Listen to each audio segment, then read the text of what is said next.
naman akla. Narito tayo ngayon upang matunghayan ang napakainit, nagbabaga at talaga namang usap-usapan at maraming pinaka-inaabangan na issue ni Ate Erica.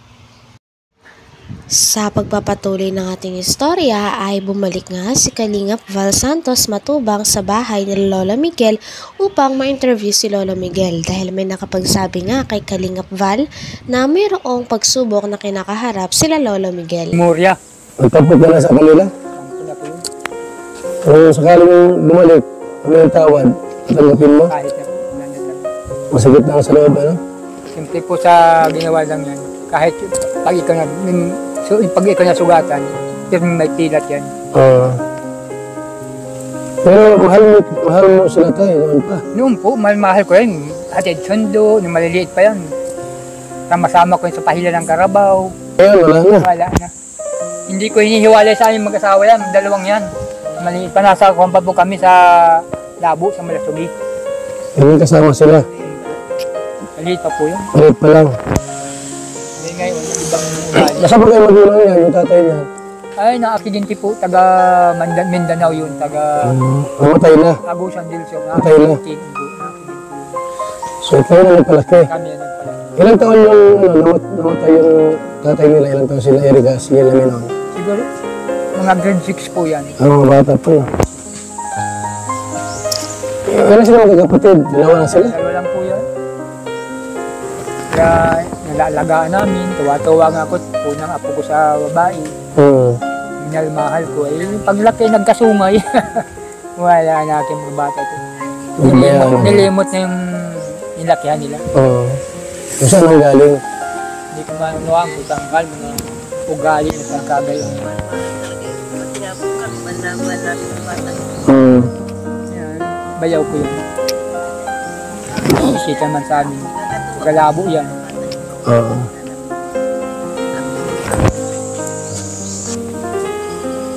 Ba't mo kumampis sa babae na yun? Kay Ene Torres? Ay, yung pong kanya, laging kausap. Siguro yung Tapos pinakil na kayo? mga yabat ang salita. Tapos kinukumbinsi na kami daw ay kumbinsin ako na nagpapadalang pira na tiyatanggap ko. Hindi magtatanggap. Siguro ang ibig sabihin, umuki akong umuki para magkakwarta sila. Tapos hindi ka binibigyan? Wala naman. Hindi man ko interest sa kwarta nilang ibigay sa akin. Bakit? Nagkakapira naman ako. So, para paano, yung mga anak ko naman nabigay sa akin, mas 500. Yung anak naman ko nagtatrabaho doon, 1,000, 500, ganyan na napadala naman sa akin. Pag ako'y nalagas-lagas dito, may kwarta din na ako dito. Hati naman kami ng may-ari. Kaya hindi ako interest man sa kanilang. Ilan taong ka na tayo? Ako na ay, 60, na ako, double 6 na. 66, si nanay. Ano yan, 63. Mark my word. Magdidimanda pala po. Kayo ang sumira. Dito nga ay nalaman ng mga tao na mayroon palang hidwaan sa pagitan ni Lolo Miguel at ni Ate Erica. Ito kasi dahil iniwan na lang daw basta-basta nila Ate Erica ang pamilya na talaga namang nag-aruga sa kanila simula bata pa sila ng kanyang ate. Pamilya at buhay will see you in the court. Baka sasablay, maubos yung ipin mo. Ano kaya yung topic natin dito? Di ba pira at ikaw ang may hawak? Yung pira, hindi si May. Ikaw pala may hawak? Wala akong pira hinahawakan dyan. Ha? Wala akong Yan o. pira. Dahil kayo ang bumili ng mga gamit. Utos lang ni Silami. Utos yun yung si Silami. Anong gamit yung binili niyo tayo? Yung simento, ganun, yung mga abrebe, yung mga ginagamit. Saan ginamit? Sa bahay nila. Bibigyan nga sa akin. Ikaw daw ang may hawak ng pera, hindi si May. Wala sa akin, nasa kanya. Kaninong pera yung ginamit? Pera nila o pera ni John A? Kay John A po yun. Kay John A po yun. Kami po magpapatunay po doon. Hindi pera nila Ene Torres. Hindi po pira po ng Ilaber. Hindi pera. Yung pira po ni John A, ang binili po doon ni Sheila May, lote sa Dait. Okay. May luto sa Daip, binili? Opo. Magkano bili noon? Yung baga pong Ilmax po yun. 100. Motor, Max. Bumili pa ng motor. Tricycle. Oh, ang dami, tricycle pa. Motor, tricycle pa. Ang pagkakasabi ko, ang dinig ko, yung may tricycle na yun ay pampamilya. Pero inang Sabi kinila. nila. Inang kinino? Nino nung asawa. Sino isawa? Sila Ang pangalan mo. Sheila May, asawa niya. Pero ang sabi ni John A, pampamilya. Ano ibig sabihin? Kasama kayo doon? Siguro po, sabi daw po. Pampamilya. Baka sa kanila lang. So, nasa yung Inmax na motor, Naka-irik ka po. Siya po ginagamit niya. Ngayon, yung tira dito sa pagawa ng bahay, kaninong pira yan? Kay Sir George ito rin na po. So, hindi lang kalating milyon ang nagastos niya. Hindi ko kalahati ng yeso yun. Nahigit mong 1 million yun. Ang alin? Ang halaga nun. Ang alin? Yung bahay ko yun. Itong bahay na ito, higit 1 milyon. Hindi ko makakapagod natin yung mga Ito po, kinuha ko mga yung nakakita. asawa nito. Yan. Ginawa ko O, ayun ang ebidensya. So, tayo, kung tutusin, kung kintahin lahat, ba't yung mga 2 milyon ang tirang bilikewan ni Sila na ang John A? nagpaganda. baka higit hanggang loob ng bahay. Hindi, kasi may Inmax pa. May motor, sidecar, may lupa pa sa daig. Grabe, mayaman si John A. pala, no?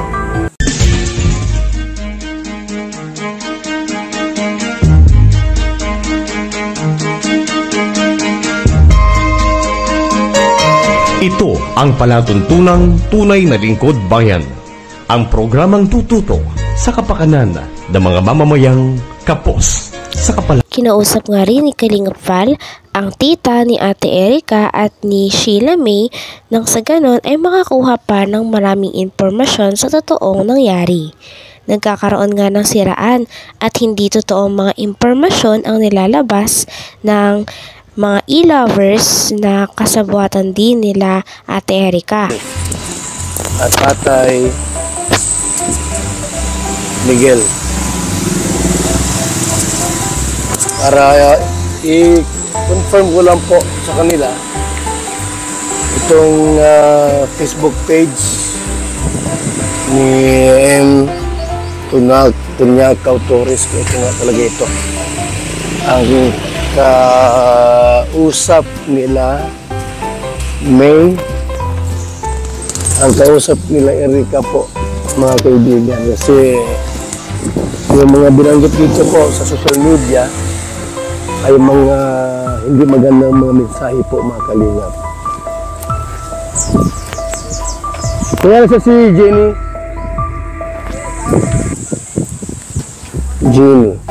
Te, may confirm lang ako sa iyo para mas Ay! Linawin ko lang kung ito yung babaeng ito para magklaro ko lang. Apo, siya po yan. Ano ito? Apo, yung stories na sinasabi. Kasi may mensahe din sa iyo. May mensahe sa social media na basa ko lang din. Ikaw ata ang pinatamaan dito. Nandyan din po yung mga tips nila sa amin. Hmm? Hindi ko po ibon dinidelete. Make sure na may ebidensya ka. Amin. At baka warrant of arrest ang darating sa iyo. At may word. Hindi man na pala po. Kayo ang sumira sa sarili ninyong pamilya at buhay. Will see you in the court. Baka sasablay, maubos yung ipin mo. Maubos yung ipin mo. Ha? Papagunot na nga ako, kuya. Para guguday ngayon. Baka malunok mo yan. God bless and see you in the court. Ako, delikado ka. Panindigan mo lahat ng sinabi mo, ha? Gather some evidence, yung totoo, kasi pag hindi kayo ang kawawa, kayo ang nag-umpisa, hindi ako. Di mo nga mabanggit pangalan ko. Ibitore. Sombra mo, pakialaman sa hindi nyo naman pera at buhay. Be ready for yourself. Nagpauto kasi kayo, yan, kayo din nagpapahiya sa korte. Nagpauto kasi kayo, yan, kayo din, mapapahiya sa korte. Gagalit kayo kasi di namin kayo binigyan ng pera. Ano naman po ang kinagagalit po namin sa Kasi kanila. mukha kayong pera. Yun nga.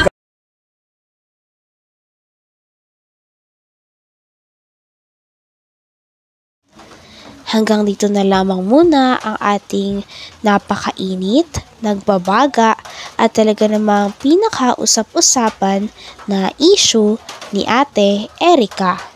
Maraming salamat sa inyong panonood. Hanggang sa muli. Bye!